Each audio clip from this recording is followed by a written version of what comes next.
दिसत आहात. अभ्यद भिंती मजबूत तटबंदी, पुण्याकडे तोंड करून असलेला कोंढाणा.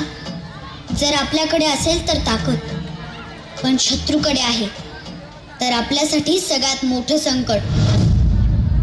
आम्ही जाणून आहोत आऊसाहेब. कोंढाणा गेल्यापासून स्वराज्याचा एक हात निखळल्यासारखा झालाय. मुघलांच्या जयसिंगासोबत केलेला तह अजूनही आमच्या काळजात खोल जखम करून आहे. कोंढाण्यासारखे इतर 72 किल्ले त्या तहात गमावले आपण. दिल्लीस तुम्हाला कैदेत ठेवण्याचा त्या औरंग्याचा विश्वासघाती मनसुबा विसरू नका. त्याच्या हातावर तुरी देऊन निसटलो आम्ही. तेव्हाच तह रद्दबातल करायचं मनाशी ठरवलं होतं. कोंढाणा स्वराज्यात परत आणावं लागेल शिवबा. सह्याद्री धोक्यातून बाहेर काढावी लागेल. आम्ही तातडीने हालचाली. तुमच्याशिवाय कार्य पार पडणार आहे का? मुजरा राज, मुजरा आऊसाहेब.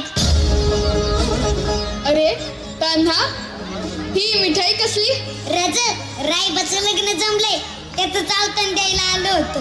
वा वा वा वा. ऐकलं का आऊसाहेब, आमचा बालपणीचा सवंगडी वरबाप होणार.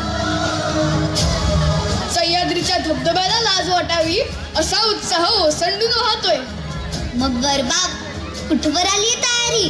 जी, आता तुम्हाला आव्हान दिलं की अर्धी तयारी झालीच म्हणून समजा.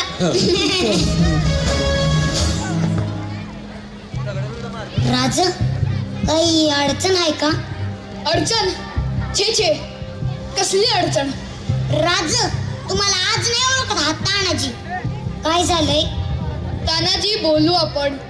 आपल्या घरी कार्य आहे, ते झालं की बोलू. राज, तुम्ही सांगत नाही ना तर मी इथंच ठाण मांडून बसणार. तान्हा, आऊसाहेब आम्हाला परत समजतं होय. असं नाहीये तान्हा, आपला कोंढाणा सोडून आणण्याचा मनसुबा आहे. त्यावरच चर्चा चालली होती. कोंढाणा गनिमांच्या गोटात गेला म्हणजे स्वराज्याला कधीही दगाफटका होऊ शकतो. असा कसा दगाफटका होईल? आम्ही हाय की इथं तटबंदी सारखे उद्याच कोंढाण्याची मोहीम काढतो. त्यांना घरातलं कार्य आम्ही तुम्हाला जाऊ देणार नाही.